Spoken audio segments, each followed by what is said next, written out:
नौजवानों, बुंदेलखंड वीरों की भूमि है।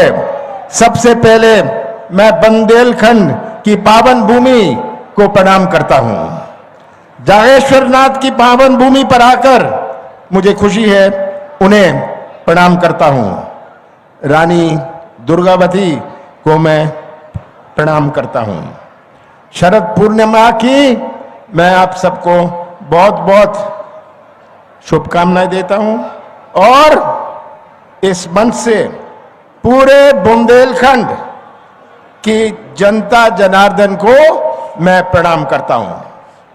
सबसे पहले मैं आपको धन्यवाद देना चाहता हूं कि उपचुनाव में आपने कांग्रेस का साथ दिया था करीब 1.5 साल पहले। आपको धन्यवाद देना चाहता हूं। उन परिस्थितियों में जहां पूरी कांग्रेस पार्टी मध्य प्रदेश की सरकार से लड़ रही थी, आपने कांग्रेस को विजयी बनाया। मैं आपको बहुत बहुत धन्यवाद देना चाहता हूं। केंद्र में जब कांग्रेस की सरकार थी, राहुल गांधी जी बुंदेलखंड आए थे। मैं केंद्र सरकार में मंत्रिमंडल में था। राहुल गांधी जी ने आदेश दिया कि बुंदेलखंड का पैकेज बनाया जाए। याद है आप सबको, बुंदेलखंड का 8,000 करोड़ रुपए का पैकेज राहुल गांधी जी ने कांग्रेस की सरकार के माध्यम से दिया। और ये बुंदेलखंड पैकेज का हुआ क्या? आप इतने लोग बैठे हैं, मैं तो आपसे पूछना चाहता हूं, ये बुंदेलखंड पैकेज का कोई बैठा है यहां जिसको लाभ हुआ? किसी को लाभ हुआ? किसी को लाभ नहीं हुआ। ये भ्रष्टाचार और घोटाला का केंद्र बन गया। भाजपा की आज उन्होंने पूरे प्रदेश को चौपट कर दिया है। चौपट प्रदेश बना दिया है भारतीय जनता पार्टी ने। चौपट कृषि व्यवस्था, चौपट रोजगार व्यवस्था, चौपट भर्ती व्यवस्था, स्वास्थ्य व्यवस्था, शिक्षा व्यवस्था, अर्थव्यवस्था, चौपट नदियां, चौपट कानून व्यवस्था, चौपट प्रदेश आज आप सबके सामने है। प्रियंका जी, मैं आपसे एक बात कहना चाहता हूं। आप जब मध्य प्रदेश आई हैं, ये मध्य प्रदेश नहीं है, ये भ्रष्टाचार प्रदेश है, ये घोटाला प्रदेश है। आप सब यहां बैठे हैं, मध्य प्रदेश का हर व्यक्ति या तो भ्रष्टाचार का शिकार है या इसका गवाह है। सही बात है ये? इतना भ्रष्टाचार, हर कदम पर भ्रष्टाचार।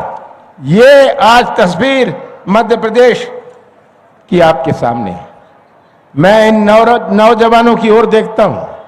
आज का नौजवान जिसकी अपनी सोच है, आज का भटकता हुआ नौजवान जो व्यवसाय का मौका ढूंढता है, नौजवान जो रोजगार का मौका ढूंढ रहा है, नौजवान जो कृषि परिवार से जुड़ा है, वो तो अच्छे कपड़े तभी पहन पाएगा, अच्छी पढ़ाई तभी कर पाएगा जब कृषि परिवार में मजबूती होए। यही नौजवान हमारे प्रदेश का निर्माण करेंगे भविष्य में, हमारे दमों का निर्माण करेंगे भविष्य में। कैसा निर्माण होगा मध्य प्रदेश का?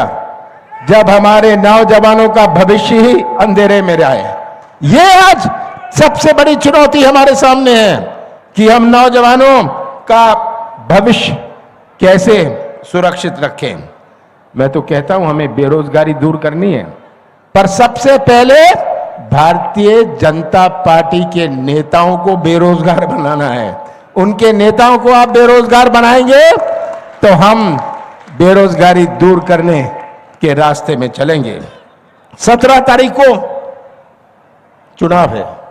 हर चुनाव के अपने मायने होते हैं। जनपद का चुनाव होता है, जिला परिषद, नगर निकाय के चुनाव होते हैं। हर चुनाव का अपना मायने है।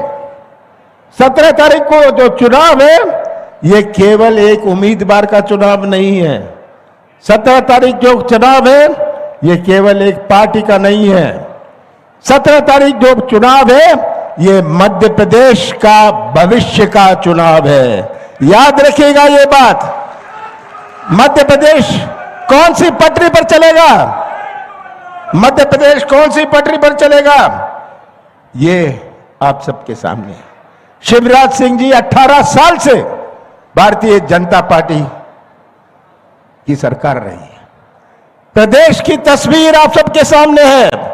हर वर्ग परेशान है, भटकता हुआ नौजवान, दुखी किसान, छोटा व्यापारी। शिवराज सिंह जी घोषणाएं करते रहते हैं। ये घोषणा मशीन तो आजकल डबल स्पीड पर चलती है। झूठ की मशीन डबल स्पीड पर चल रही है।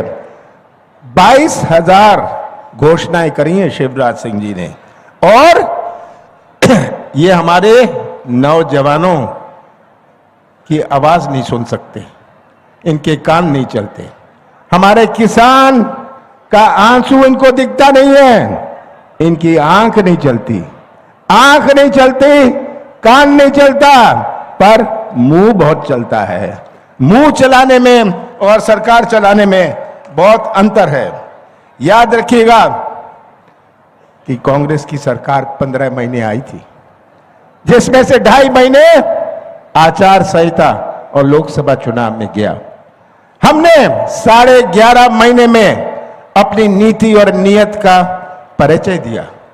कौन सी गलती करी मैंने कि हमने किसानों का पहली किश्त 27 लाख किसानों का पहली किश्त में कर्जा माफ किया। हमारे दमों में हमने 57,000 किसानों का कर्जा माफ किया। सही बात है ये सच्चाई आप सबके सामने। कौन सी गलती मैंने करी, कौन सा पाप मैंने किया कि 1000 गौशाले बनाए?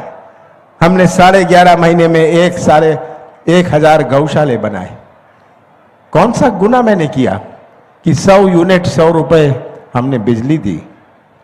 हमने शादियों के लिए पैसा दिया, हमने पेंशन बढ़ाई। कौन सा गुना, कौन सी गलती करी मैंने? मैं तो मुख्यमंत्री था, मैं भी सौदा कर सकता था। विधायक मेरे पास आते थे कि हमें इतना पैसा मिल रहा है, मैं उन्हें कहता था ले लेना, मौज करना, मेरे से तुझे 1 रुपए नहीं मिलने वाला है। मैं सौदा करके कुर्सी पर नहीं बैठूंगा। मैंने सौदा नहीं किया और हमारी सरकार नहीं रही। आज मध्य प्रदेश की तस्वीर आप सबके सामने है। मैं तो आपसे यही निवेदन करना चाहता हूं, ये तस्वीर अपने सामने रख लीजिए। कमलनाथ का साथ मत देना, कांग्रेस का साथ मत देना, ये तस्वीर सामने रख लीजिए। सच्चाई का साथ देना। आप सच्चाई का साथ देंगे तो हमारा भविष्य सुरक्षित रहेगा। याद रखिएगा, जो आप 17 तारीख को बटन दबाएंगे, ये बटन किसी उम्मीदवार का केवल नहीं होगा, ये बटन हमारे भविष्य का होगा। हम कैसा मध्य प्रदेश बनाना चाहते हैं उसका बटन दबाएंगे आप। और यही आज हमारी सबसे बड़ी चुनौती है।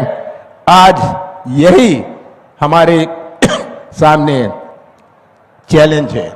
मैं तो अंत में यही कहना चाहूंगा, मुझे पूरा विश्वास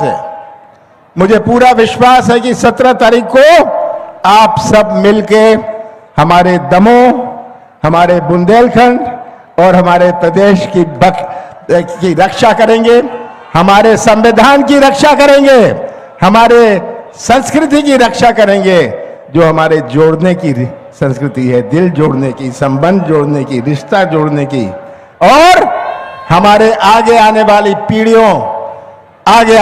पीढ़ियों के लिए उनका भविष्य सुरक्षित रखेंगे। और जब विधानसभा में हमारे दमों का झंडा लहराएगा, ये आपका फैसला होगा। आप सबका बहुत बहुत धन्यवाद।